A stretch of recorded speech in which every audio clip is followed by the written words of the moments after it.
Good evening. This is Dylan Farnham, and I am a strong BIPOC individual.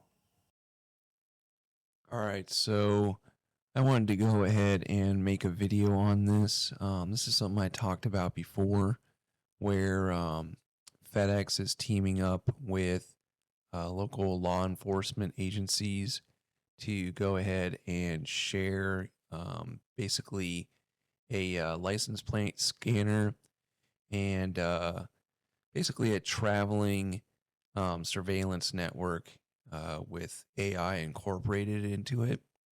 So wherever these FedEx trucks go through the neighborhood, they're constantly scanning license plates and basically letting law enforcement know if there's a plate out there that is registered to a vehicle, the location of if it's involved in a crime or if they, have warrants or, if somebody's looking for them. The other thing too is apparently as I got into this video, I didn't realize that they were being used. This service was being used by other companies, particularly Lowe's they mentioned at the end there. So go ahead and play it a little bit, and then I'll explain why it relates to another thing that I found. Basically what I'm trying to show you guys is that VPNs are useless now. And in fact, I couldn't understand why obviously all these companies know that VPNs exist, and especially if they're being advertised on all the biggest shows, all the biggest networks. Everybody's talking about, oh, use a VPN. That way they can't track your data. I mean, there's other ways that they can use different cookies. Even if you're like an incognito mode, they make like I don't remember what kind of cookie was, but basically they can track your data regardless of with whether you're in incognito mode. And so I wanted to go ahead and first play this video, and then we'll see how it kind of all ties together. Today on Forbes, FedEx's secretive police force is helping cops build an AI car surveillance network. 20 years ago, FedEx established its own police force. Now it's working with local police to build out an AI car surveillance network. Forbes has learned the shipping and business services company is using AI tools made by Flock Safety, a $4 billion car surveillance startup, to monitor its distribution and cargo facilities across the United States. As part of the deal, FedEx is providing its Flock surveillance feeds to law enforcement, an arrangement that Flock has with at least 4 multi-billion-dollar private companies. The other thing that they mention here, and I've mentioned also the problem with this, is not only is it that law enforcement is getting access to these traveling AI incorporated cameras that do all the scanning, which I'm assuming, like in China, they're going to develop facial recognition.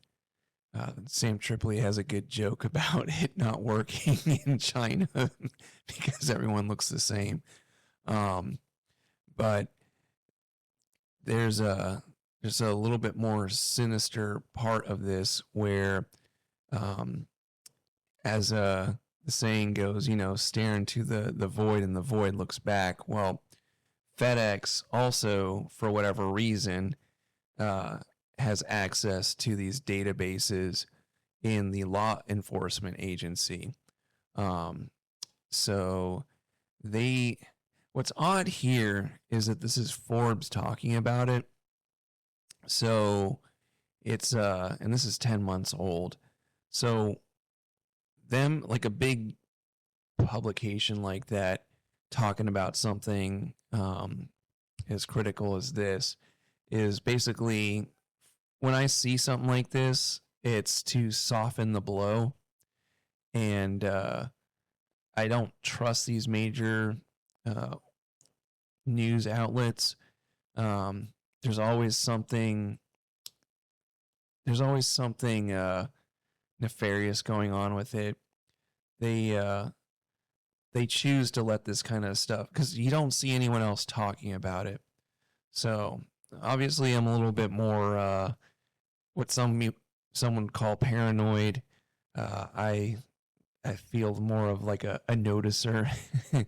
um, but yeah, it's not good that these private companies are going to start being able to access. They probably already have access, but access law enforcement data banks. Companies. But publicly available documents reveal that some local police departments are also sharing their flock feeds with FedEx, a rare instance of a private company availing itself of a police surveillance apparatus. To civil rights activists, such close collaboration has the potential to dramatically expand Flock's car surveillance network, which already spans 4,000 cities across over 40 states and some 40,000 cameras that track vehicles by license plate, make, model, color, and other identifying characteristics like dents or bumper stickers. I don't know if you caught that, but he said 40,000 cameras. That's quite a few cameras. And this is a startup. So this is going to be the new hell on earth that they're bringing to you as all satanic vampiric monsters have to do is they have to let you know their plan and get you to agree to it. Just like a vampire has to give you the opportunity to let them come in your house. You have to greet them and let them enter your home. So yeah, you're co-signing this. Lisa Femia, staff attorney at the Electronic Frontier Foundation, said because private entities aren't subject to the same transparency laws as police, this sort of arrangement could, quote, leave the public in the dark, while at the same time expanding a sort of mass surveillance network. Jay Stanley, senior policy analyst at the American Civil Liberties Union, said it was, quote, profoundly disconcerting that FedEx was exchanging data with law enforcement. This is something also in the last quote that guy was saying about how private companies aren't subject to the same legal restrictions. Do not confuse this little technocracy for capitalism, because this is the other thing that they use it as a way to gaslight you into being against free markets and private companies, because what they do is they integrate themselves in essentially what is fascism, fascism light. They use private companies that are basically government, what you call them, government shell corporations. That's a long time thing.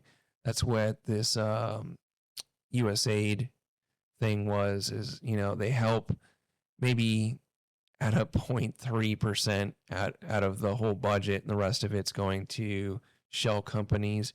You would be surprised if you knew that there's like 160 intelligence associations, administrations in the government, and the amount of employees that are dedicated to monitoring everything you're doing.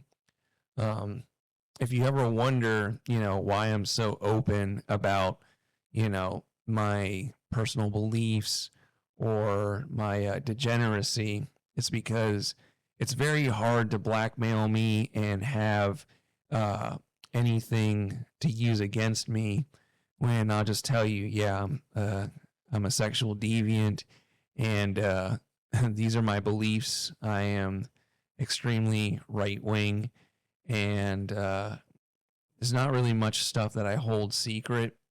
And even if there was things that was held secret, I was just like, yeah, I do. That's my belief. That's what I think. I did do that or whatever. And because that's how they get control of you is, yeah, okay, fine, I'm embarrassed. Now you don't have any more power over me. So everyone's concerned about, oh, your search history is going to get found out. What you've been spanking it to is going to get found out. Well, just own it. Just own the stupid things. You said something really mean to a certain group of people. What are they going to do? Just say, yeah, that's what I said. That's how I feel. And you'll be free of that. That's why they go and attack anybody that actually speaks their mind. So enough of that little tangent. I do have to take these little interludes so that I can continue to play this. As part of Flock's, quote, mass surveillance system.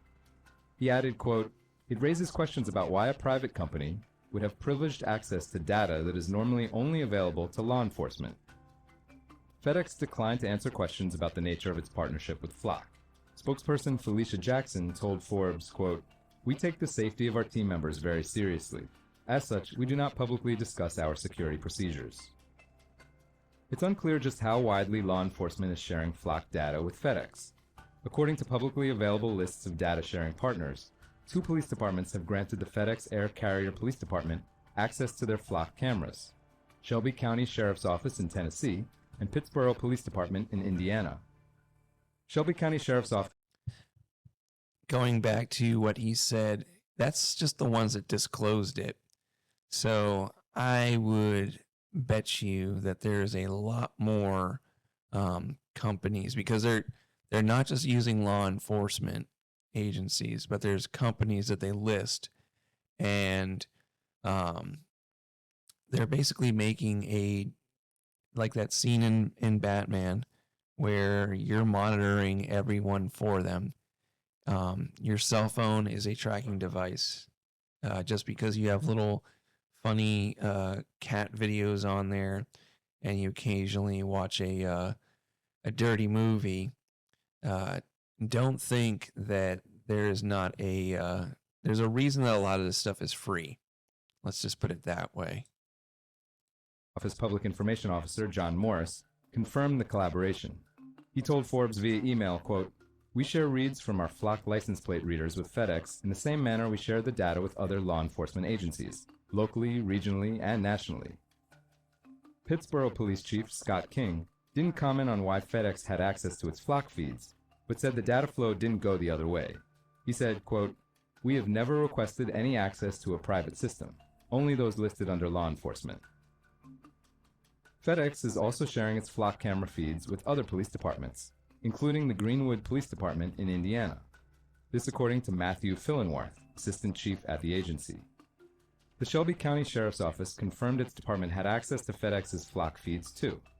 The Memphis Police Department said it received surveillance camera feeds from FedEx through its Connect Memphis system, but declined to confirm if those systems were powered by Flock. Flock, which was founded in 2017, has raised more than $482 million in venture capital investment from the likes of Andreessen Horowitz, helping it expand its vast network of cameras across America through both public police department contracts and through more secretive. The thing that they start talking about here now is the private sector. So I don't know if you've ever noticed, but in most towns, you'll find pretty much the same plazas, the same design. You've got your Cheesecake Factory, your Chili's, whatever, Starbucks, a Chick-fil-A, a Target, your grocery store that's local to you. All the main necessities of life. Well, these a lot of times are developed in like a little combo package, and they're sold to cities. And what's going on here is they're going to start talking about how these developers are teaming up with these malls that they're making to include all of this camera footage. And so that's going to be tied in, and all the shopping, all the places that you go, you're going to be constantly monitored. And you signed invisible contract that as soon as you step on their property, because if you actually, when you go onto private property and you go into a parking lot, that's actually not the street. There's technically not really the same rules as the road, and it's privately owned. So you could pretty much do kind of what you want on your own road. And like I said, this is how they gaslight you into thinking that free markets and capitalism are bad, because then they'll get you to start complaining about it, and they'll make more regulations, and then they'll say, well, the only approved companies, the only people that will allow do this are the approved companies. Well, we know how that works out most of the time when companies work with the government. Agreements with private businesses. Forbes has now uncovered at least 4 corporate giants using Flock, none of which had publicly disclosed contracts with the surveillance startup. So there we go. 4 secretly contracted giant corporations that are probably monitoring you and selling your data out. I remember watching this thing about how somebody had pretty much basically hacked into most of the wallets for all of the cryptocurrencies. And someone would ask, well, why, if they had access to all of the cryptocurrencies, why don't they just do one giant heist? Well, that it's not going to work very well. And so what you do is just do like sporadic little thievery occasionally. Otherwise, the whole thing just kind of becomes useless. As Forbes previously reported, $50 billion valued Simon Property, the country's biggest mall owner, and home improvement giant Lowe's, are 2 of the biggest clients. Like FedEx, Simon Property also has provided its mall feeds to local cops. Lowe's appears to be doing the same in at least 2 instances, sharing with both Shelby County Sheriff's Office and, per a recent public records request, the Charlotte-Mecklenburg Police Department, which is also a Flock customer. Lowe's previously told Forbes its use of Flock was, quote, just one example of a multifaceted approach to combat shoplifting. I'll let you know something. As a former employee of this company, they do have a little office, and there's always somebody watching you, and they have a lot of experience. A lot of times they're ex-convicts or somebody that was nefarious in nature previously, and they sit in a little office, and they look like a plainclothes customer. And they will go try to solve like thefts, or actually what they'll do is they just complain and complain that the cashier or the employee wasn't doing enough and they let something pass, or this was a test and you were supposed to look in every single box, every single trash can, all that good stuff. And really, they don't actually care about you stealing from them, because I remember it used to bother me when I would catch somebody trying to steal something, and or stealing something, and I got their tag number, and their response was, "Well, can't really do much." But now they're so interested in loss prevention. They're constantly getting stolen from, and they don't really they don't care. Like most of their money is not really made from individuals coming in there. Uh, the in Home Depot and Lowe's, the Pro Desk is who makes the money. That's who brings in uh, the big accounts. And so, at 5 or 6 in the morning or the end of the day, you'll see all these contractors go into the Pro Desk, is what it's called, and they at the end of the year they go and announce how much money that Pro Desk has made, and it's considerably more than the sales that are in the store. Um, Most of this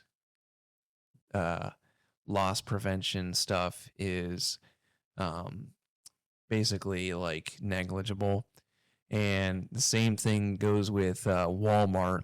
Um, so the reason these companies have these really lax return policies is by the time that you go and spend your money and put it into the system, um, they've already made their money on the stock exchange, and that's all they care about is the actual grand number of the company's uh, basically stock worth. They're not so much concerned about these little tiny things, and they've already made their interest on it by the time you return it most of the time. So that's something to keep in mind. And these they're really it kind of seems like they're kind of, I don't know, shell corporations, like the woke policies that they used to have when I'd have to work there were so insane. And I don't know about the ones where you live, but there is a large contingency of rainbow people, particularly at Home Depot. And the amount of stupid little things, like they don't care what you know. If you like are an expert at a certain, in plumbing or hardware, they don't actually care. Yeah, maybe that'll benefit you if you're working in sales there, but they they just hire just they it's DEI. They don't care. Like the stuff sells itself. You know, Whenever you go there, you go ask them, where something is. They'll pull out their phone. It's like a big brick. It looks like an old Zune um, MP3 player, and they'll pull it up, and basically everything is on there for them. Um, there's there's really no like skill involved. They don't no one's gonna help you. Maybe the electrical and plumbing guy, they'll hire somebody that knows what they're doing, but they'll just a lot of times they have such a high turnover rate that they don't really care. They'll just tell you where something is, and they have a little spiel of what they're supposed to say. For full coverage, check out Thomas Brewster's piece on Forbes.com. This is Kieran Meadows from Forbes. All right, I thought there was a little bit more. But that got me thinking. So I saw another video, this one, and what this one goes on to explain is this was about a month ago, and it's something that I kind of been talking about also previously, and this is why your VPN doesn't matter. If you ever used to go on the now defunct 4chan or gone on to different websites, and maybe you were acting a little too spicy that day and you got put in timeout, so you're banned, and you'd see your IP. Well, it used to be before you could just go and maybe reset your router and get a new IP or modem, or just in the old days, like change your IP. They started getting smart to that, and they started using MAC addresses. And MAC addresses are basically a label put onto a device, and it's got I think hex code. And what it does is it basically identifies the product maker, every company that connects to the internet and has the ability to use the over the air Wi-Fi or Bluetooth channels. You have to go and register with the FCC and some other company, or not company, administration. There's a little logo on most devices, well, I guess all devices that would connect through over the air wireless, that lets you know that it's meeting those standards. And what this guy is going to talk about is, sorry, let me get a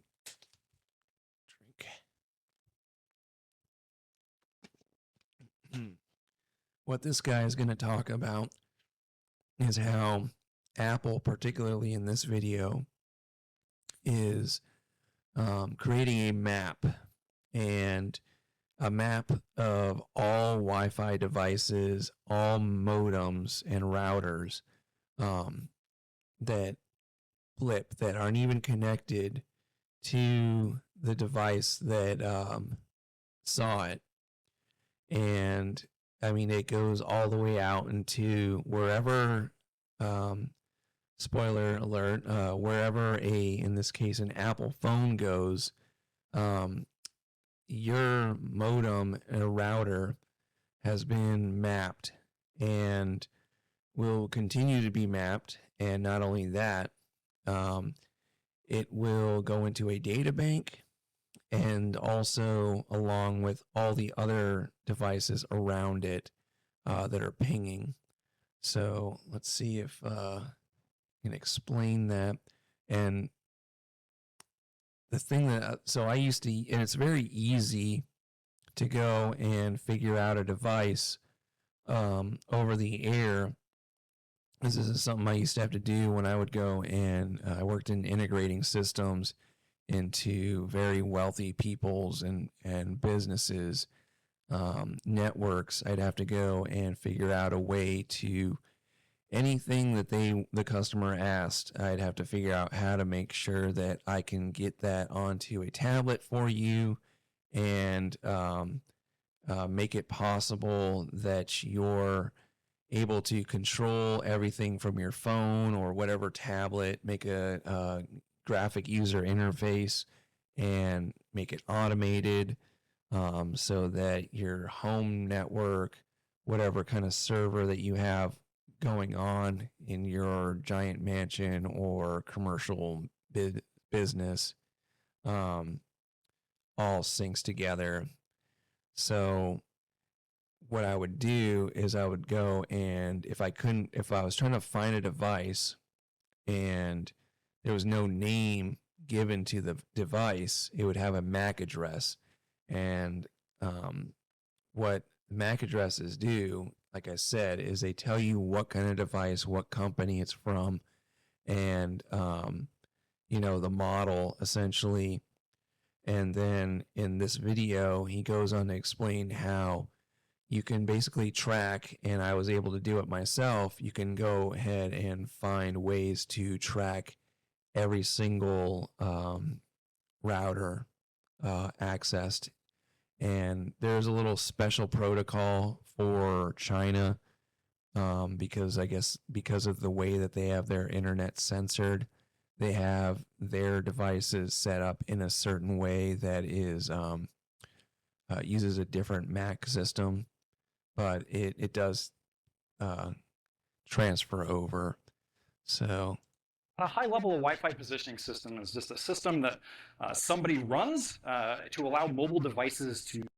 WPS, sometimes, if I remember correctly, let's say you got a printer and you want to be able to automatically find, like, let's say you're not too savvy with computers, you have a WPS button on it, and it will ping out to the router or vice versa and give you all the information that you need, and then all you have to do is enter the password and you're connected to that router in case you are unable to go and set the thing up as a, like, I was using an example of printers because printers can be kind of finicky sometimes and they're planned with a lot of obsolescence. To geolocate themselves using Wi-Fi routers as landmarks. And while I'm going to focus exclusively on Apple's Wi-Fi positioning system during this talk, I just want to make clear at the outset that Google, Microsoft, some other companies like Skyhook, all operate Wi-Fi positioning systems. But the way that Apple's is implemented has some kind of unique quirks that make it uniquely vulnerable to the type of attacks that I'll be talking about. So let's get right into what a Wi-Fi positioning system is and how it works. So imagine that this is your house with this like enormous router outside your front door. And that router is like constantly advertising its presence by sending out certain types of 802.11 management frames that, This is very similar to the little signal that your car keys are giving off. I know that certain vehicles that I work on, there's a couple of handshakes. There's multiple different handshakes for wireless entry to a vehicle that they're very secretive of. But basically, there's little checks, and it uses kind of the same concept. This is basically what people, if you've seen those videos of people stealing cars, are doing. This is what they're doing, is pinging and finding the signal and then pinging it back to the car and starting it.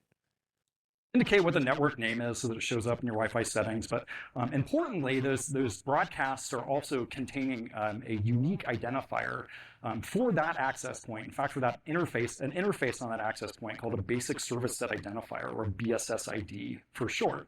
And a BSSID is essentially just the MAC address of an interface on that Wi-Fi access point.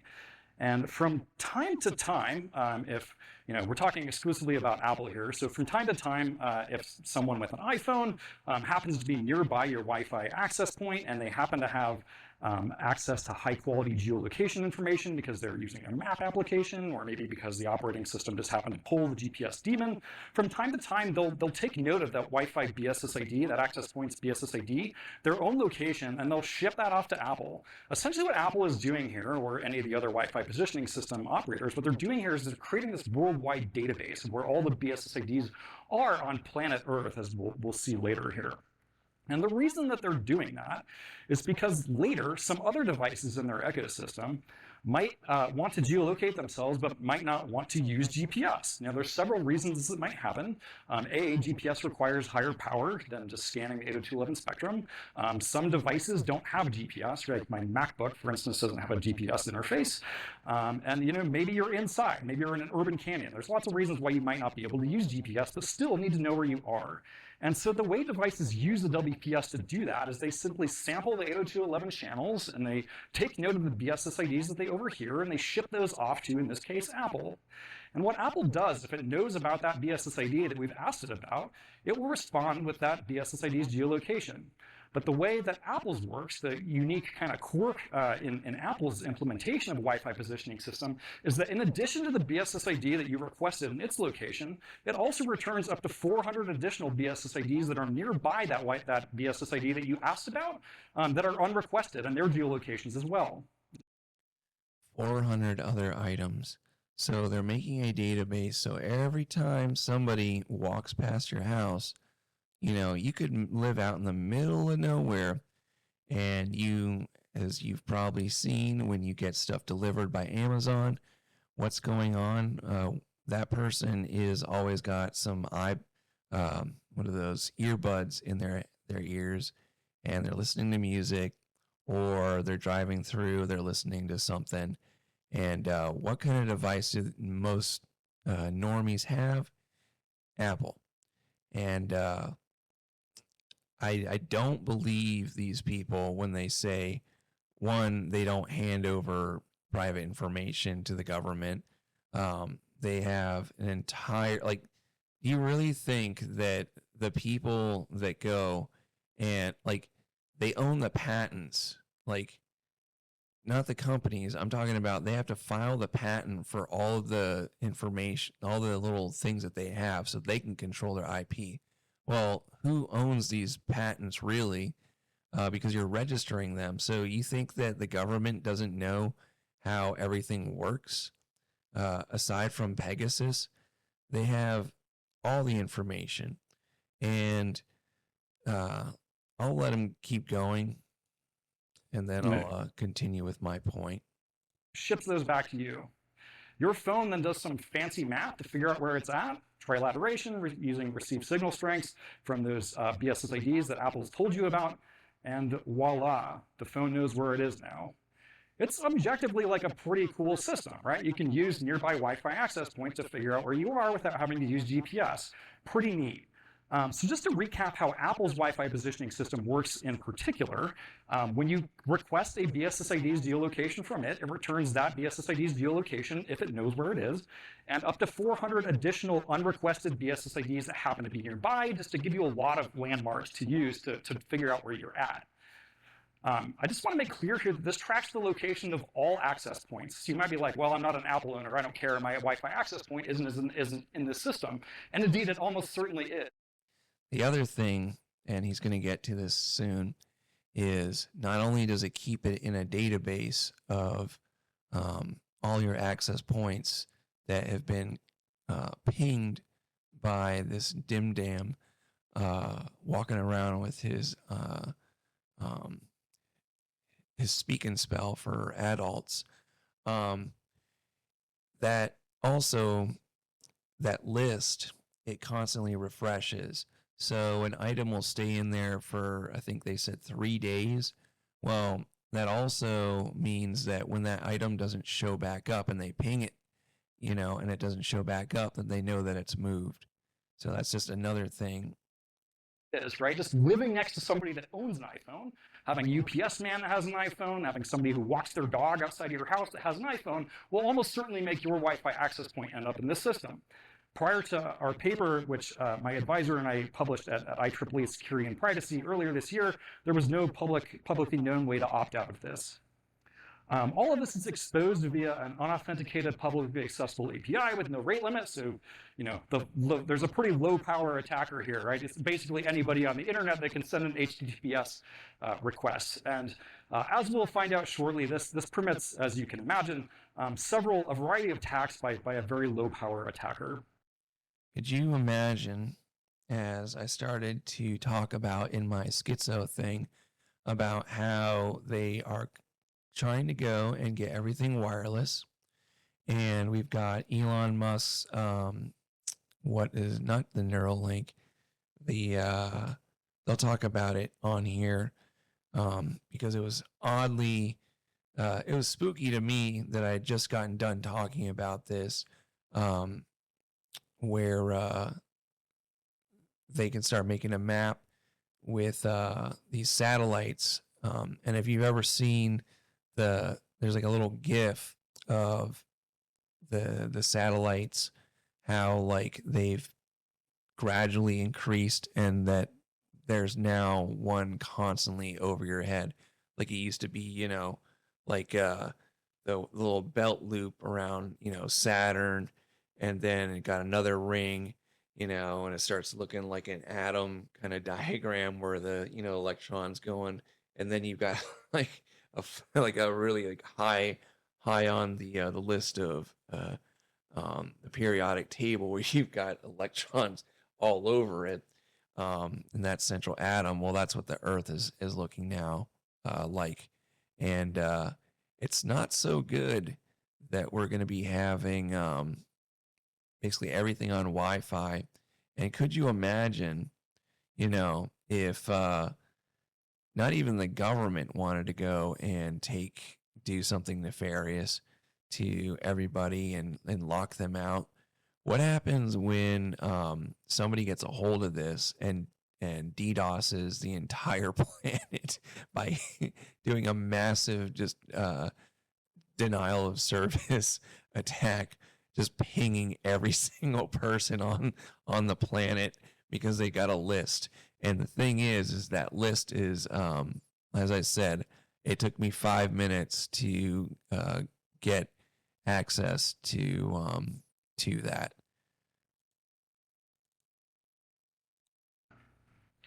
I just want to kind of put this talk in context to other Black Hat talks, because this is not the first talk that's used Wi-Fi positioning systems to great effect.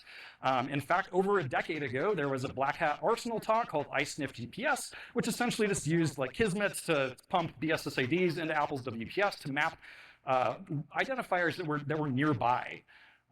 My colleague and I had a talk at Black Hat 21 about geolocating specific kinds of IPv6 addresses that have MAC addresses embedded in the lower 64 bits, called IPv4. And then finally, this talk is like the third and kind of a line here of ways that the Apple's Wi-Fi positioning system can be used by attackers. Starlink, that's what I was thinking of. I don't know why I always forget that. And we'll talk about how we can enumerate Apple's WPS data and do some interesting longitudinal analyses starting right now. So the first kind of research question that I had is, how much information can we learn from Apple's Wi-Fi positioning system? And in order to talk about that, first we have to talk about MAC addresses, which I deeply enjoy, but I know some people may not, so I'll make it quick. MAC addresses are 48-bit hardware identifiers. They're typically burned into ROM, like when that interface is created by the manufacturer. We call the MAC address of an AP, a basic service set identifier, or BSSID. And MAC addresses have a particular structure to them. The upper 3 bytes of a MAC address is called the Organization Unique Identifier, or OUI. And OUI is assigned by the IEEE to a manufacturer of 802.11 interfaces. They go to the IEEE, they say, hey, I want to make some Wi-Fi chips. And the IEEE says, cool, here's your OUI. Okay, so that's what I was talking about earlier, where they get assigned this hex code here, and that's very useful because you can figure out what kind of device you're looking at if it's not named. And there's entire databases that are open to the public of, like, not just finding, like what I was talking about previously was the databases of like all the stuff that's pinged by people walking around and in these global positioning services. This is just a more, just a everyday person, if they need to find, let's say you got, like your sprinkler system, you're trying to integrate it on the Wi-Fi and you didn't name it, or, you're trying to find a PoE camera, then you can find the manufacturer and all that stuff if you don't have the essentially the name or the IP of the device. A many-to-one relationship here. So folks like Cisco and Apple have many OUIs that are assigned to them. So knowing what we know now about MAC addresses, we can already see kind of a naive attack on Apple's Wi-Fi positioning system. There are 48-bit identifiers. You can just start guessing 48-bit numbers, right? So you just start slinging random BSSID to Apple, and Apple is going to be like, I don't know where those are, probably, because 48 bits is a lot of bits. And just guessing random numbers is not a great strategy if you want to accumulate large amounts of data from the WPS. There's over 280 trillion unique possible BSSIDs, so you might have some success. Maybe you're luckier than I am every once in a while, but in large part, you're going to be unsuccessful when you just guess random BSSIDs. So the next research question was, can we improve our guessing odds here? And indeed we can. So recall that an OUI is the upper 3 bytes of a MAC address, and the IEEE allocates OUIs to vendors. But only 36,000 of the possible 16 million OUIs actually have been assigned by the IEEE. And as chance would have it, the IEEE publishes that list of OUIs for free on the internet for anyone to download. And so the solution here is to just start guessing random BSSIDs from within those 36,000 allocated OUIs by the IEEE. That's an over 99% reduction in the search space, and you don't have to be, Einstein to figure out that that's like a pretty good deal, right? And this is pretty interesting what he displays next, because the graph that he displays of the dramatic increase in essentially, what do they call that? My brain is tired.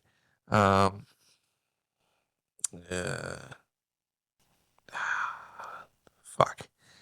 What do they call that? Oh my god. All right, fuck it. So instead of just guessing random BSSIDs, we start guessing random BSSIDs that are within an allocated assigned by the IEEE OUI. And in practice, you're still going to guess wrong a lot of the time. But every now and again, you're going to happen to hit on a random BSSID from within an allocated OUI that Apple knows about. And when you do that, you get those additional up to 400 BSSIDs along with it. So by doing this intelligent kind of OUI-based random guessing, you end up having a lot better success. How good of success? I'm glad you asked. So we conducted an experiment in which we just guessed a couple thousand random BSSIDs within each of the allocated OUIs. And in fact, those extra 400 BSSIDs that you get back provide an incredible return on investment. The vast majority, I want to point out here that the y-axis is log scale, the vast majority of the information that you can pull out of the Wi-Fi positioning system is these additional BSSIDs that just happen to be returned with the ones that you've randomly guessed. Remember, this is like an Apple-specific quirk. So after a day of just random guessing, we had accumulated more than 100 million unique BSSIDs in their geolocations. And after a couple of days, we accumulated over 500 million. Where are those BSSIDs is the next logical question that you might ask. This is where it gets spooky.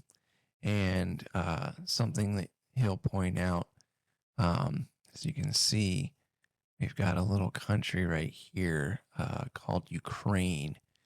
And a lot of density in there.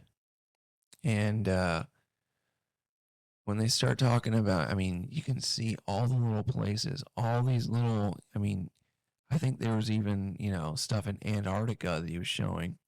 So because people are using wireless devices that are connecting to GPS, you could be using the phone through your wireless. You could be just walking by and passing by. But look, I mean, this stuff out in the middle of the ocean is still mapped. And as it turns out, they're like mostly where. And look right here. As I was saying before, China has their own separate thing. Where people are on planet Earth. As you kind of look at the places you might call home, like, the U.S. is pretty bright red, as is Western Europe, South America. You can start to see, like, places where people don't live, right? The Amazon rainforest or the Sahara Desert. But one thing that was particularly confusing and interesting to us at the outset of this was, where are all the BSSIDs in China? We were finding some of them, but, not as many as we expected to, since China has a population of, over 1 billion. And after our initial research paper came out, we sort of spawned a cottage industry of people that were interested in looking at this data. And I have to give credit to those folks down there at the bottom who discovered that Apple has a China-specific Wi-Fi positioning system that's located at a different HTTPS endpoint. It's just a different URL. It works in exactly the same way. And if you query that Wi-Fi positioning system, you can extract all these BSSIDs from China as well. And importantly, while this is a China-specific Wi-Fi positioning system that Apple runs, it's globally queryable. So you can hit it here from Las Vegas if you'd like. So people often ask, like, how do I know that you're just not hitting all the Wi-Fi in major cities? What if someone's in a remote location? What if they're in Antarctica? And I said, yeah, what if they are in Antarctica? And so I looked for BSIDs that were, at particularly low latitudes. And all of these labels on Antarctica here are research stations on Antarctica where I have BSSID geolocations. So even in places where there's only a couple of dozen people living, Apple's Wi-Fi positioning system captures that information as well. Pretty cool. All right, so now I want to get into a couple of attacks that, knowing how Apple's Wi-Fi positioning system works and knowing how you can extract, massive amounts of data from it in a pretty easy fashion, what kind of attacks can we mount here? And sort of the simplest, smoothest brain one that you might concoct is, let's say that I'm, a law enforcement official, or, somebody's in intimate partner violence situation or something like that, and somebody wants to track a specific Wi-Fi access point over time. They know what that BSSID is a priori, and let's say that person moves. They, pick up and leave. They abscond. Well, that attacker can simply query Apple's Wi-Fi positioning system for that BSSID continuously until it pops up in some other location. And voila, now you know where that access point is. That's sort of the most basic kind of attack you might mount knowing how a Wi-Fi positioning system works, because BSSIDs are persistent identifiers. But wait, there's more. What if, instead of just targeting one specific individual whose BSSID you know, what if you want to mount kind of larger scale mass surveillance attacks by using all of that Wi-Fi data that you've ingested? And there's a couple of different threat models that I'll describe here. So the first is the simpler of the two. As we know, an organizationally unique identifier identifies the manufacturer of a device. It's possible, because an OUI has 16 million BSSIDs that are inside of that OUI, to enumerate every single BSSID for an OUI in just a matter of hours. It's pretty easy. You just make a lot of requests. And so this allows us to trivially geolocate all of the devices within an OUI in span of a day. And so for many OUIs, who cares? Like Cisco systems, everybody has a Cisco device, right? My doctor, my school, this place probably does. But what if that OUI tells you something, that's interesting or privacy sensitive about the kind of device that has that MAC address, like Starlink, right? Starlink uses this Tibro OUI. Tibro is 4-bit backwards. If we could do something like geolocate all the Starlink routers in Ukraine, that would be particularly scary. Yeah, that would be pretty awful if the elites are playing Risk and sending all of the high testosterone men into a lethal paintball field, and the commanders or the players decide to use drones to take you out and basically play that little game that Mr. Bond was playing in that old movie. And he finds out that the only way to win is not to play the game at all. So Pretty bad, right? And so here's a picture of all the Starlink routers in Ukraine. Yeah, woe is right. Some of the things that kind of pop out at me initially are, there's some hotspots in major cities like Kyiv. That's, fairly unsurprising. Got a lot of people there. You can have a lot of Starlinks probably. More interesting, or you can kind of make out the... This kind of gives away the game, by the way, as I was saying. So they always know where you are.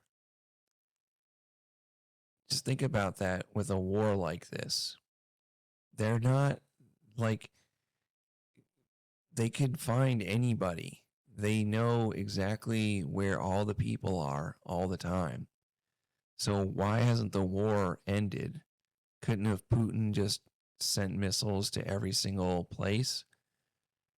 It really makes you think about how really dedicated they are to winning these wars or battles, and how it's more lucrative to basically just spend a shit ton of money.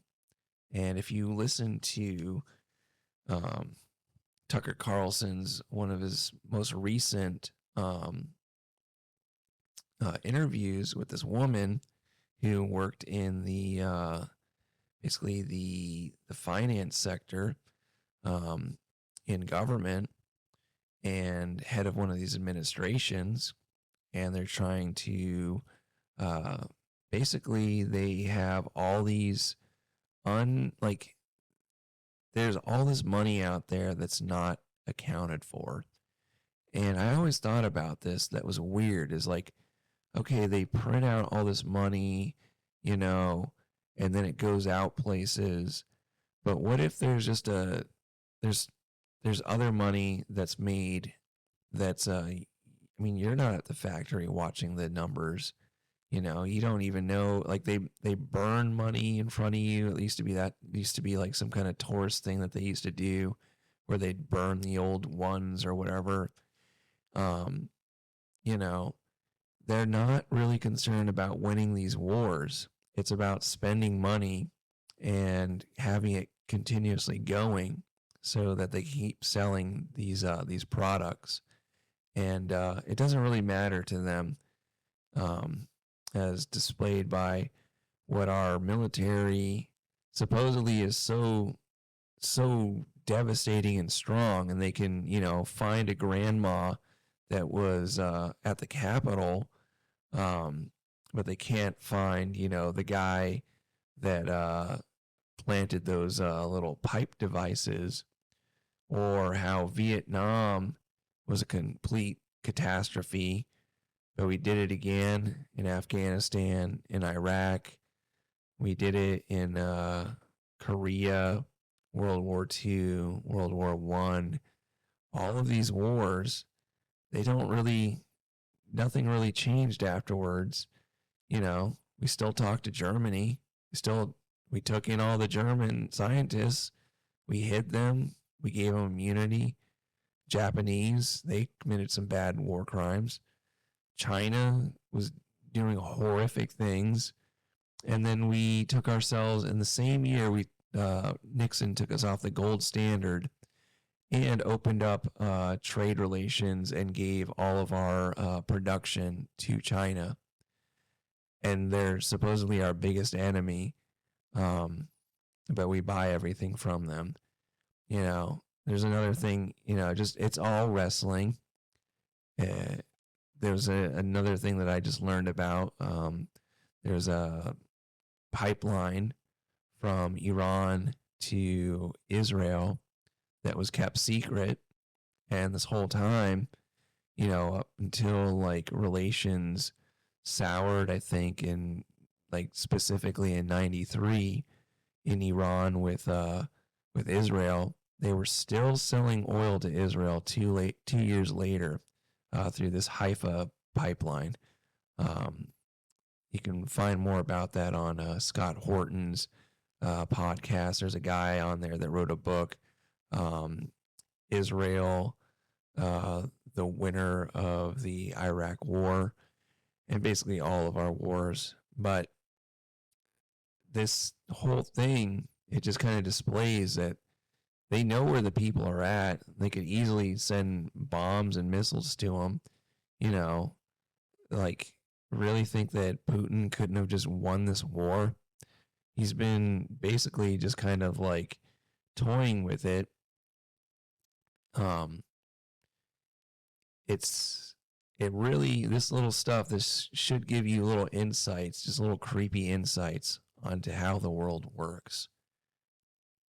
Contours, the front lines of their war with Russia and the eastern side of Ukraine, which is where the Donbas is, and then as you kind of go to the southeast, where Crimea is down there at the bottom, this is where the front lines in the war with Russia and Ukraine are, and you can kind of see how far east they go to see how far where the front lines are. And then finally, there's been some discussion about whether Starlink routers are operating in Russian occupied territory, and we do see at least one instance of a Starlink router popping up in Russian occupied Crimea. The second kind of threat deals with device mobility. So, while my access point at home looks like this WRT54G that's accumulating a thick sheen of dust, many people end up taking their Wi-Fi access points with them, like this Starlink router. Oh, you live on a boat? You want to do van life? Well, they know where you are.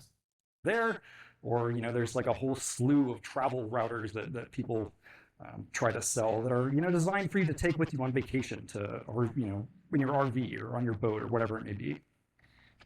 And so the next Another thing that I forgot to mention, because I was going on tangents, speaking of having Wi-Fi attached to your vehicles.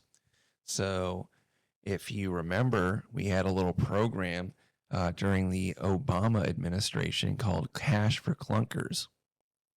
Now, that was a giant waste of money. It took all of our best vehicles made in the 90s and 80s, early 2000s, and sent them to the steel elephant graveyard to be turned into tin cans. And you know why that was so important? It wasn't about being more efficient. It wasn't about the environment. It was because up until that period, yes, there were vehicles as early as the 80s that had basically what you could say is Wi-Fi or some kind of, ability to be controlled over the air or through systems. All those cars, that was your last cars. They're going to be very, very valuable that are not connected to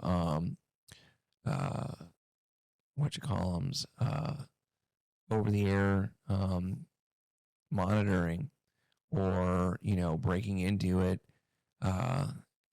controlling your vehicles. Maybe you wanted to open your mouth a little too much about Boeing, or you wanted to open your mouth about something that you found on Hillary Clinton's server, and all of a sudden you get found with a bunch of meth in your system, and you decide to go over a cliff, or your car decides to spontaneously combust.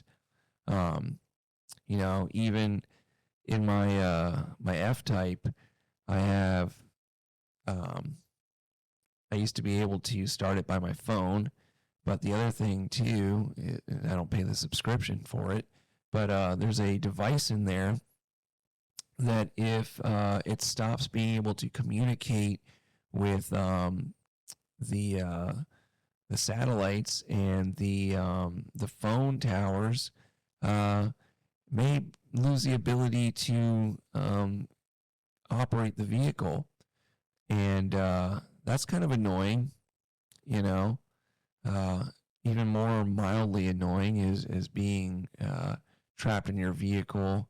Let's say you just got a new spicy Tesla truck, and you picked up some fireworks, and maybe you take a snooze, and you decide to, autopilot over to a Trump tower while you're snoozing, and you wake up, and you get there, and maybe these fireworks start going off in your car, and you accidentally get so excited that you pull out your Desert Eagle, Israeli-made Desert Eagle, and accidentally flip the gun towards your noggin, and make a little bit of fireworks show with your cranial insides. You never know what happens when you get excited, and you find yourself in the Las Vegas lights. How hypnotizing those can be. research question was like, how much do Wi-Fi routers move? And so what we did was we took a 10 million BSSID sample from that initial 500 million, and we just queried Apple's Wi-Fi positioning system every day over the course of a month to see how much of them moved. We set kind of a minimum threshold of 1 kilometer as like a threshold to call something a mover or not. And indeed, most Wi-Fi access points don't move very much. Only 6,000 of those 10 million move more than a kilometer. And when they moved, they didn't really move all that far. Kind of the median distance traveled was between 5 and 10 kilometers. So, moving within a city or something like that. But when we filtered those routers, when we looked at from our whole data set for routers that belong to vendors like GLINet that make travel routers, we saw that a lot of them move, many of them move, and when they do move, they move quite a bit further. So then again, we took a look at some interesting case studies where devices move. So we drew kind of a geo box around the Donbas region in Ukraine and also in Crimea, like where the war is actively happening. And we looked at where devices were before they popped up in one of those locations. And so you can kind of make out some interesting things here, right? And, there's a couple of hotspots from top to bottom. I think that's St. Petersburg, Moscow, Rostov-on-Don, and Krasnodar, which are big cities in Russia. So it's possible this is like where pre-deployment sites are, where Russian soldiers are going before they go to war and testing their devices out, that kind of thing. Other interesting bits that you can take out of here are like there's a lot of dots in Western Europe. Who are those people? And I don't have ground truth here. We didn't go looking to dox anybody, but these are Kind of interesting, thinking back when, you can kind of find all these spots. If an idiot like me can easily find people online, and start doing nefarious things. Let's say I just wanted to start let's say if I'm the U.S. and I wanted to go to war with another country. Well, why wouldn't I just end the war really quickly? I don't have to use nukes. Just use a bunch of little tiny drones, that I maybe tested out in New Jersey where coincidentally the Pegasus software is stored in the FBI headquarters, and also the sanctions about using said software have been recently lifted by the Trump administration, who really, for whatever reason, just loves this little region right here. Just really loves it and just want to make sure that they stay safe, possibly NGO workers, or Ukrainian Foreign Legion folks, or potentially volunteers on the Russian side. I don't know. Oh man, we all know. Then we looked. We all know. Oh, look who showed up. Speak of the devil. Wow. Interesting. What happens when devices just disappear from Apple's Wi-Fi positioning system? So that snapshot on the left is all of the BSSIDs, about 300. About 300. I wonder why 75% decrease in Gaza happened over 4 weeks. That's odd. Was there something going on there? Why would all these things disappear? I hope they weren't hidden in hospitals. I hope they weren't hidden in a 3-year-old's backpack.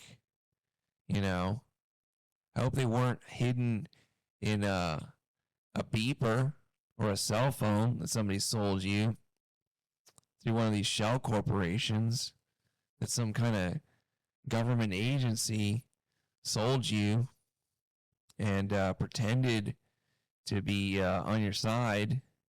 I bet also was funding you and controls the monetary system.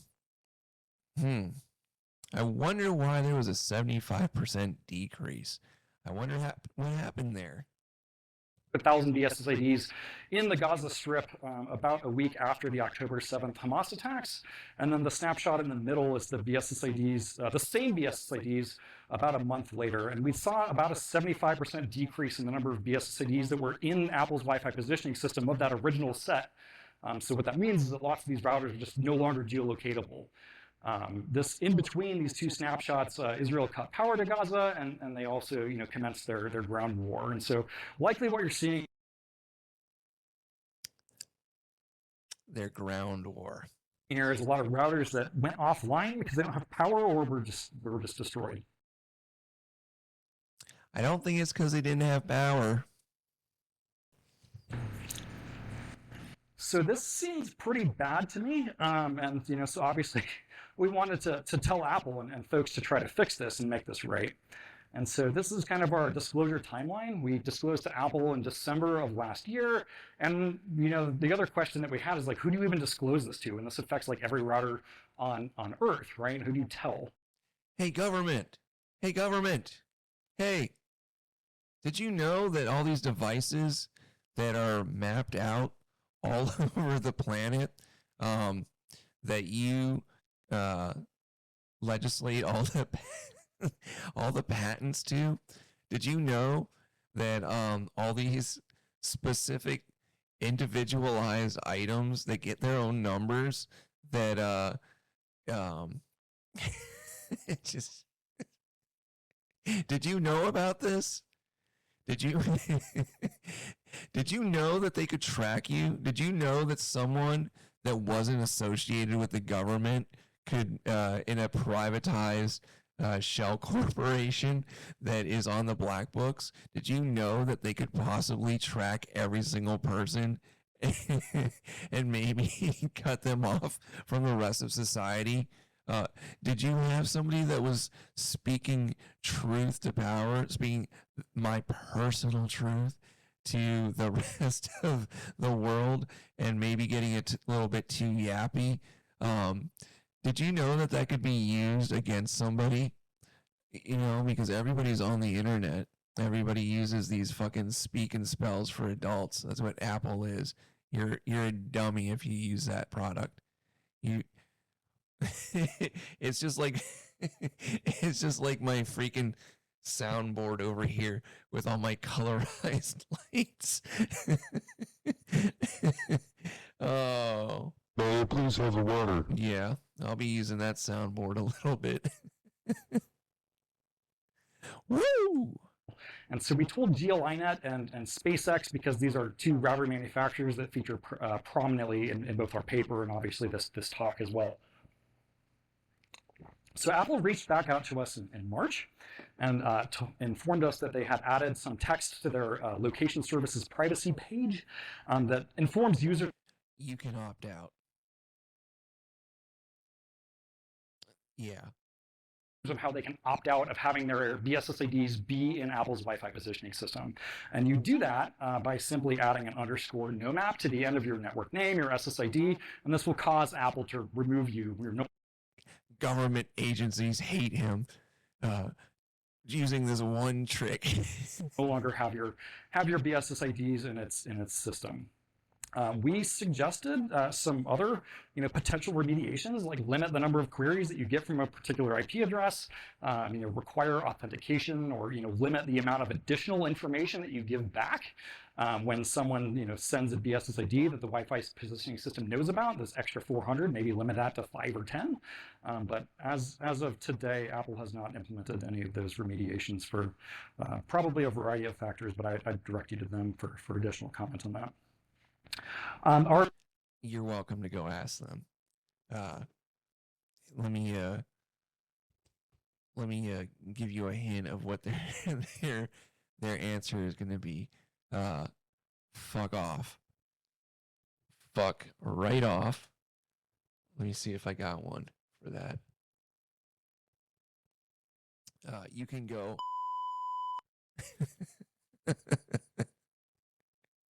Our remediation for Wi-Fi vendors or a recommendation for remediation to Wi-Fi router vendors was to randomize their BSSIDs. So randomizing your basic service set identifiers, the MAC addresses that are actually used when that router powers on and starts advertising, will prevent all of the attacks that I talked about earlier. By randomizing the BSSID, it prevents that kind of trivial device manufacturer identification, right? You can no longer you can't pick out that that's a Starlink router if it's a random BSSID, for instance. And by changing that random BSSID every time that device powers back on, you prevent the kind of time and space correlation that are possible if that BSSID is persistent, right? So by requiring the devices to use a random BSSID and to change that BSSID every time they power back on, this will prevent the attacks that I... The other thing, too, is definitely am not in the possession of certain accessories that may be able to connect to a firearm that could connect to Wi-Fi systems. But the other thing is it doesn't even matter. Like, let's say you're in war. Because a fun fact about, like, let's say our nuclear weapons and like a lot of our missile systems is they use very, very simple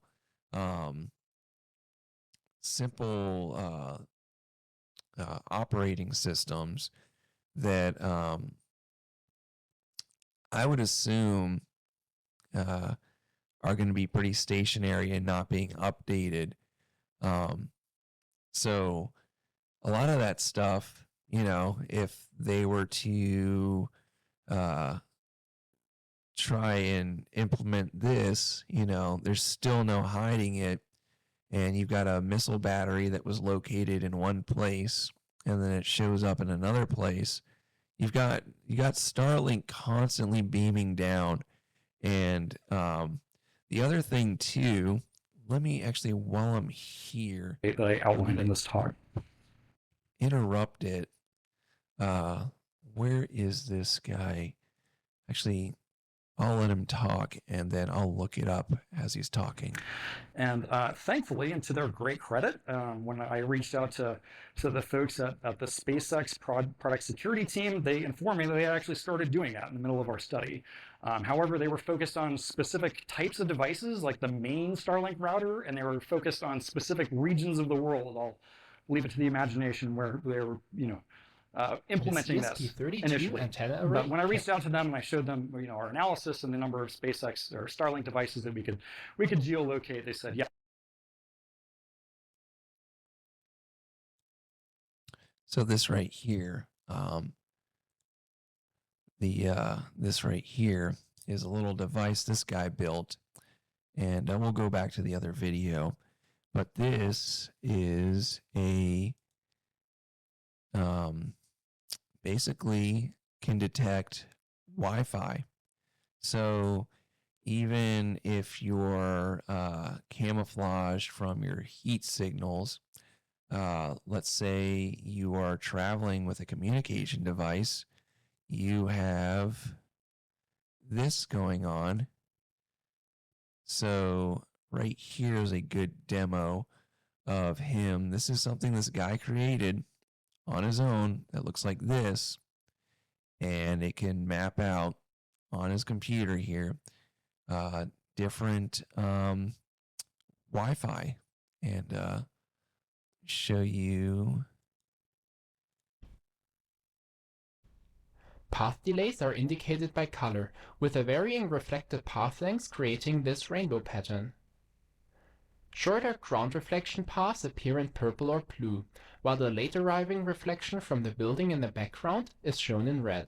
So how does all of this work? How can we get this kind of information from a cheap Wi-Fi microcontroller like the ESP32 that you can get for less than €1.50? Let's go back to the scenario with the metal wall from earlier. In this somewhat oversimplified explanation, the transmitter is modeled as a point source emitting an electromagnetic wave. When the transmitter sends out the Wi-Fi packet, the ESP32 antenna array first observes a wavefront from the direction of the source, and slightly later, a wavefront coming from the reflector. Depending on the angle the signal is coming from, the individual antennas observe the wave that is moving at the speed of light at slightly different points in time, with a time difference measured in picoseconds. To determine the angle of arrival, so just imagine some kind of system, some weapon system that can track you through the intensity of the wavelengths coming off of your devices. Because let's say you're out there in the middle of nowhere, but you still got to communicate to people, and they'll be able to track you down and eliminate the problem. And if this guy can do it, I guarantee you they can do it.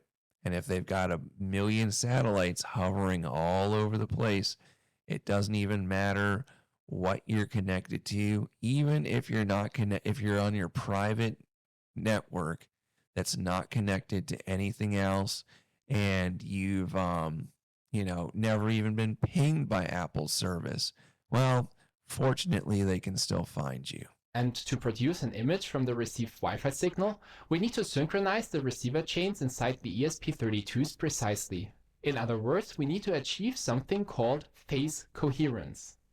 Typically, a relatively inaccurate crystal oscillator serves as the frequency reference for the radio receiver inside the chip.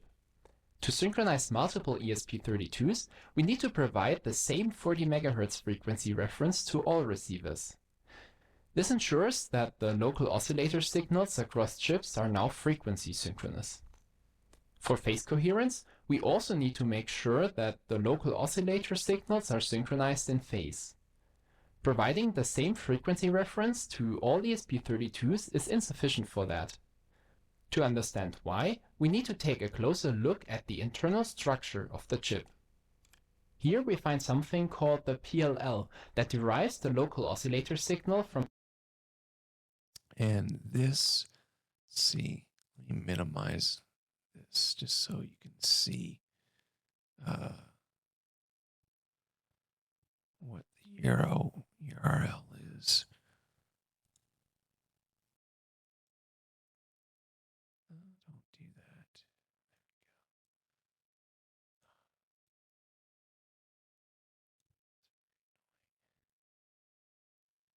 that. Okay.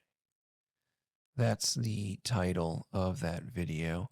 I'm going to go back to the other one, but I think that's pretty interesting.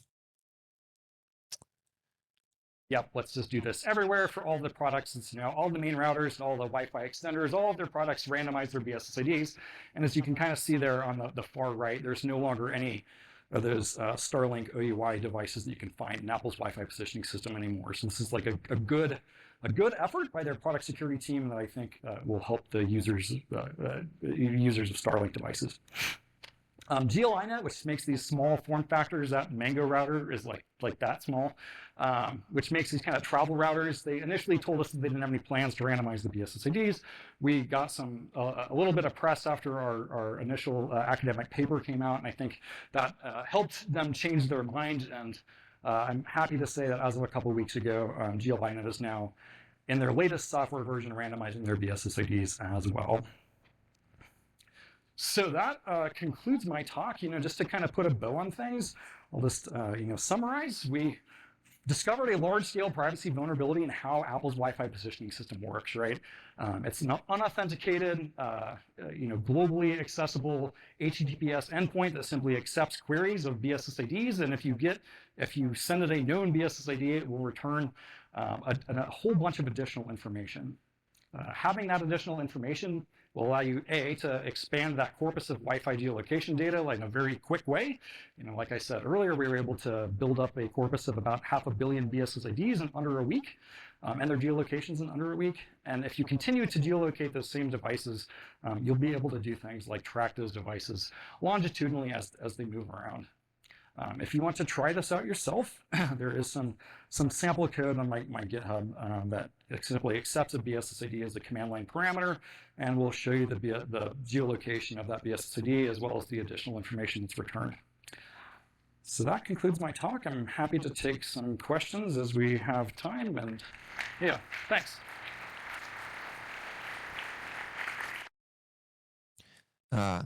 These bags under my eyes, if I ever look tired, that's because the only thing that helps me sleep at night is watching videos like this, but simultaneously knowing that you're all doomed. That's what helps me sleep at night, and I think that's pretty interesting to find out. How all of this stuff ties in together. I would highly suggest that you guys go and watch this video where Tucker Carlson goes and speaks to a woman. What's her name? Catherine Fitz. The U.S. economy. And this one, where it's very, very, very coincidental timing. This one right here, of how she starts talking about how they've been planning on using a lot of hidden money that is allocated to terraforming different planets, and Starlink and free energy come into play, as I had made that video previously about the superconductors. See if I can pull that up.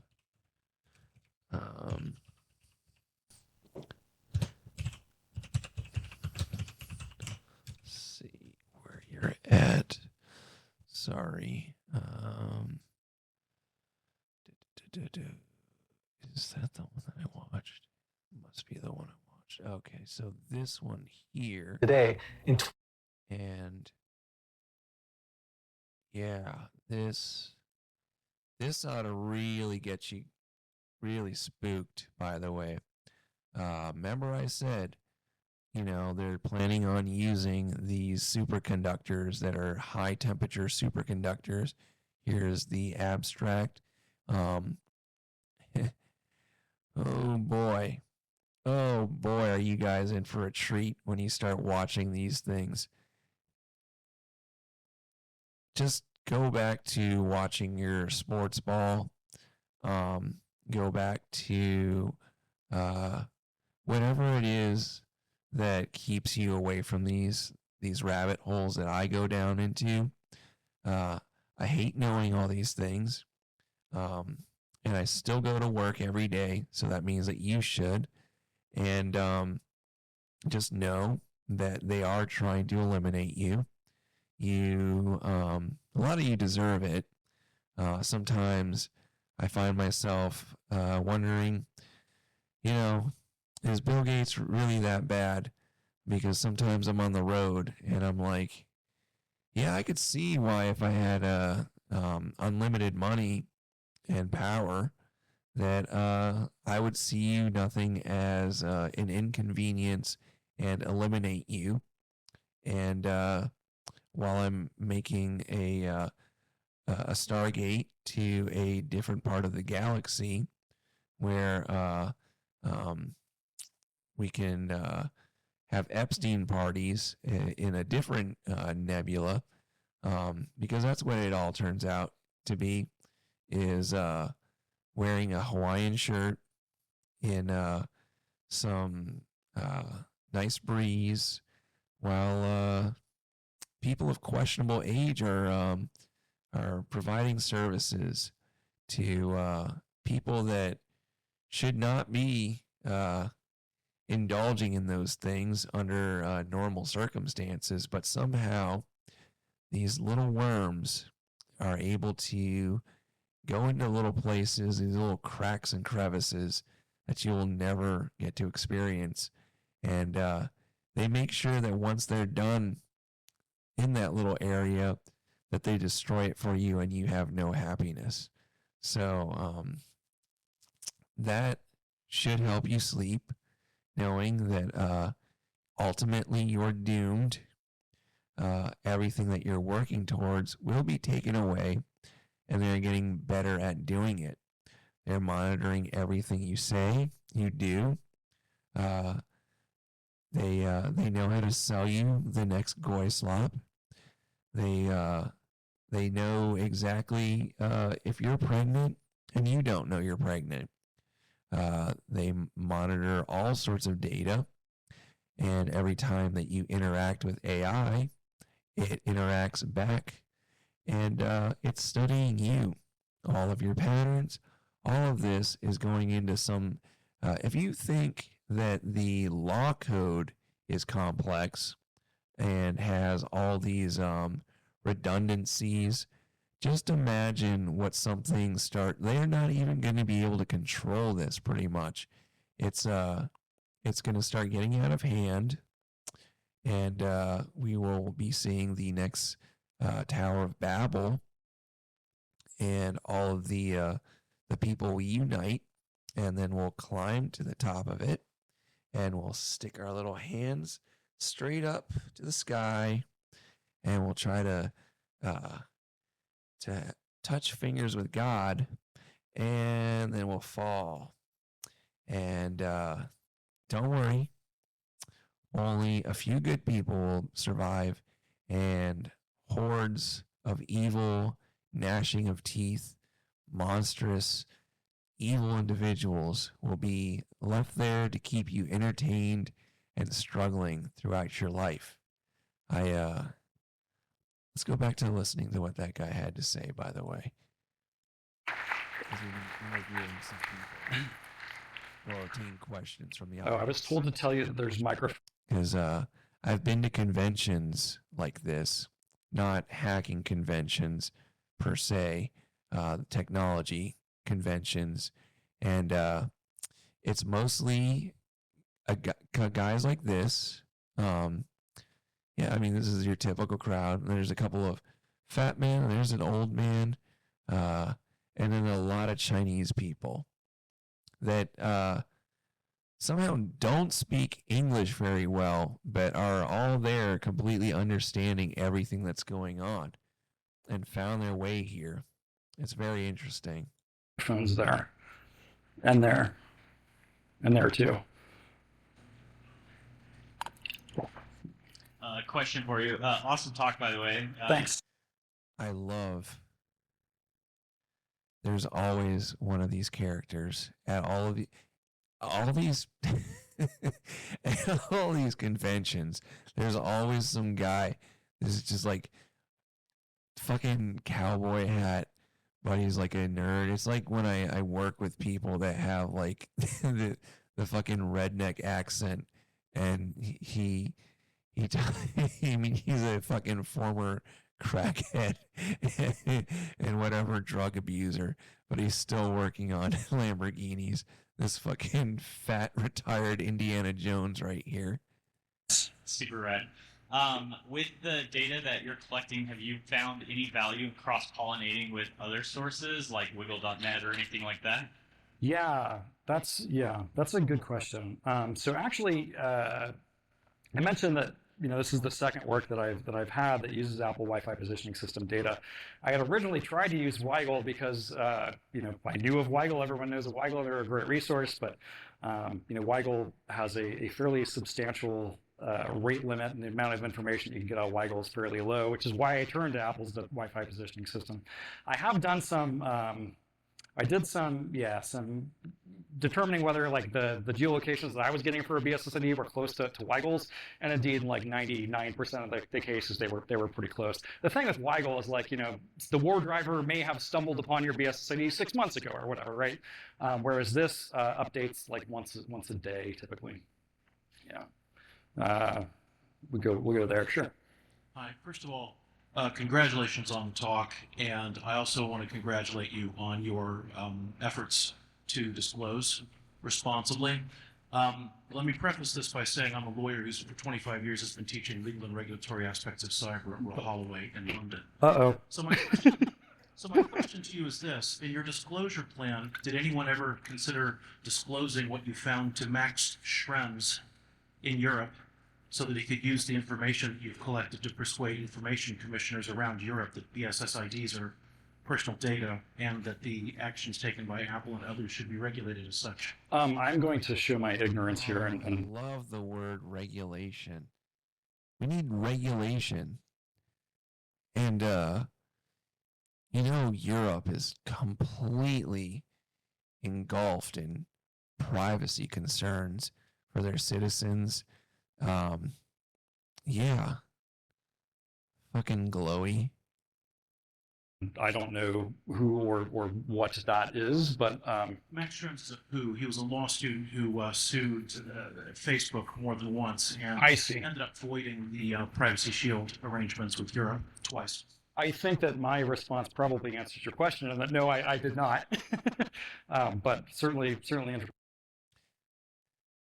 this is a funny thing that happens at these conventions, or whenever you go to like a seminar for like you get sent for training for like a product, and there's always one guy that like could probably teach the class or knows everything there and doesn't really need to be there. He just wants somebody to talk to you about this thing. And as you can see by the body language and his response is like, no, you autist.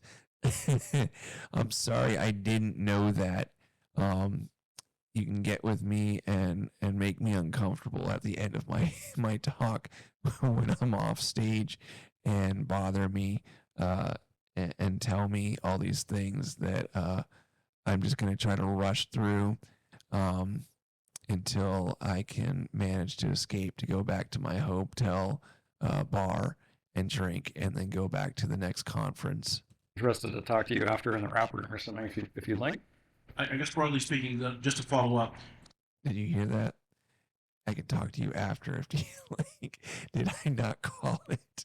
And the autism is strong in me. I can spot it from a mile away. did it a little closer to home when you looked at the ethical, when you did the ethical review for your project, to what extent were you challenged, or to what extent did you have to answer questions about potential impact on individual data subjects, individual living human beings, the data you were collecting?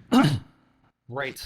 I mean, we went through the standard sort of institutional review board stuff, the process that you go through at most major American universities that, asked us questions about, is this person identifiable information, that kind of thing, which I don't know that the jury is like out on, has come to a conclusion on that. I mean, I certainly think that you can make a case that, based on seeing people's BSSIDs moving from their house to other locations, I mean, in many cases that might uniquely identify them. Thank you. Good work. Yeah. Thank you. Thanks.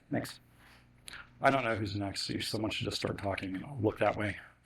So how effective would this be for things like mobile hotspots? Yeah, I'm glad you asked that because I even anticipated this question. Right. This guy is so excited that that there's, if you ever go to these conferences, you'll the last guy that was talking was cowboy hat old man that is way too knowledgeable about shit that this guy just wants to go back home so that he can go and drive his fucking Audi R8 at the track and hang out with his buddies. Right. This is sort of answers your question. Devices that move around a lot do not end up in this positioning, in the Wi-Fi positioning system. There's a couple reasons for that, right? They're going to get observed at a bunch of different locations, and Apple's going to know, or whoever the Wi-Fi positioning system operator is going to know, that this is not a stable landmark. It has to be stable for, at least in my kind of empirical testing at my house, that the device has to be stable for a period of at least 3 days and maybe up to a week before it actually shows up. And then the same thing is true on the backside of things. So if I unplug my router and then I just query the system every day for about a week, it will disappear somewhere in there after a couple of days. Yeah, because it's asking, it's waiting to see if other devices report that device is there, right? I mean, it's all based on whether, an iPhone says that my router is there, and if it only decides to take it out after it's, not been reported for a while. What's up? We have time for one more question. I'm just curious if you know what are potential side effects of opting out of Apple's WSP, because I'm thinking about doing it myself, but I don't want to break anything that I might need in the future.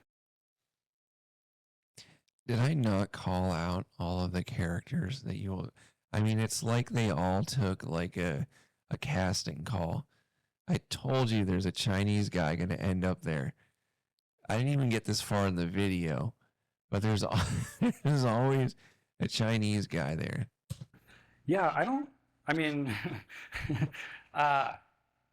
think that a lot of people are going to, because it requires you to scroll to 7/8 of the way down a huge page to find that information on Apple's location services privacy page, which you wouldn't be at unless you were looking for this kind of information.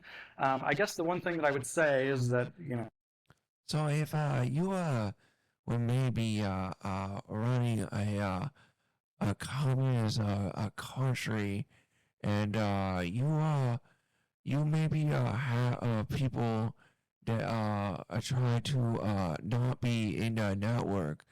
Uh, is there a way for them to opt out and maybe make sure that they don't? Oh, this is a good time for my favorite sound clip. I'll use my credit card. It identifies you as someone who's privacy, conscious or maybe sensitive. So that could be interesting for people just like looking at your SSID. But I mean, if everybody opted out of this, obviously, like the system wouldn't work, right? But I just don't think they're going to see opts out in those kind of numbers that it would affect like the actual performance of the system. Would be my guess. Yeah. Thank you. Thanks. His accent disappeared. Thank you. So that's pretty much what we got going on there. And as I said, watch this interview because they start talking about secret underground bases too and extinction events, as I was speaking about EMPs in that one video. That brings me to another thing, as I'm not even going to go into it. I'm getting tired. Like, I'm not going to go too deep into it. But in the topic of secret underground bases, years and years ago, probably 6 or 7 years ago, there was quite an extensive thread on 4chan's poll that I was watching. And the guy was talking about, and numerous times it's come up, about secret tunnels being made in the Russian mountains. I forgot which mountain. They've got like 7 mountain ranges, I think, in Russia. My geography teacher will be ashamed. But they were building these secret tunnels, allegedly, this guy was talking about. And she also talks about how we've got like 120 underground bases and tunnels connected through places you would have thought you'd heard construction being done. And the only reason that some of this stuff is known is because some contractor, spilled the beans on, hey, I've got this really big contract. They're asking me to pour a bunch of cement in these underground places. And it's wild to me that they would just go and have some Jim Bob, contractor company. I mean, they're big companies that get these contracts, but to go and pour the cement for these underground tunnels, I don't ask what they're for. What are you asking for? Why do you care that we want to build a giant tunnel system underneath your DC or Denver or the major populace or out in the middle of nowhere? Why do you want to know? It has nothing to do with secret, technology and escape plans for people that are deemed more valuable than you, even though they have horrible bodies that look like the cover of a Butthole Surfers album. Like pregnant Bill Gates. That is peak masculinity. You may not like it, but that's what peak performance looks like, is Bill Gates. They are ants, Michael. They are ants. Like, it's really, really overwhelming sometimes to know all these things. And I mean, if you've watched like Kurt Metzger, like, this is how I feel all the time, where I've just gotta I'm constipated with all this information, and my butthole's only this big. You know, sometimes it's a little bit bigger, but you know, I can only shit out so much information into your mouth in a human centipede of spreading my disinformation throughout the internet and public life. But just imagine knowing all this shit. I'm not even like, yeah, I'm probably smarter than most of the people I interact with, but I don't even feel like I'm that intelligent. That's what bothers me, is that the people that are dumber than me outnumber me by just, it's almost, you know, they're almost better off living their lives not knowing all these things that I know. And I keep making it worse for myself by just investigating this shit when I'm trying to get things done and live my life, you know.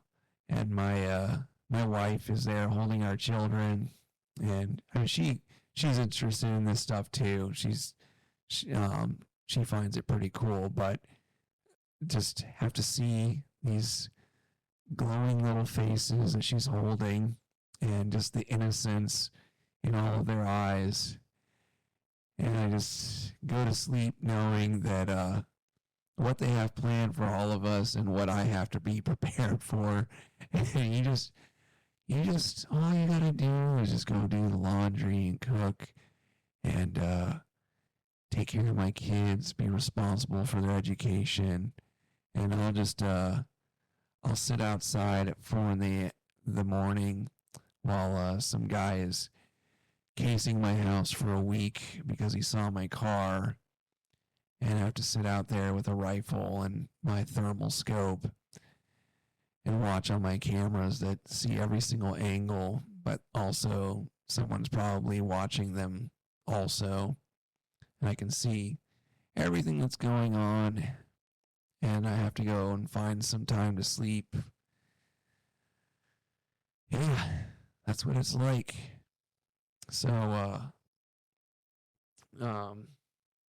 you know.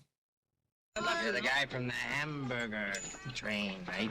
And that's really what it is. Just losing your mind and ending up in a Cheech and Chong episode or movie after you did a children's show for years, and then you obliterate yourself on cocaine and eventually end up getting caught jerking off in a theater in Hollywood. That's really what life's about, you know. And just do not come. I'm just playing soundboards. I'm starting to hallucinate. I'm getting tired. I don't know how to end this video. You know. But let's have this song take us out.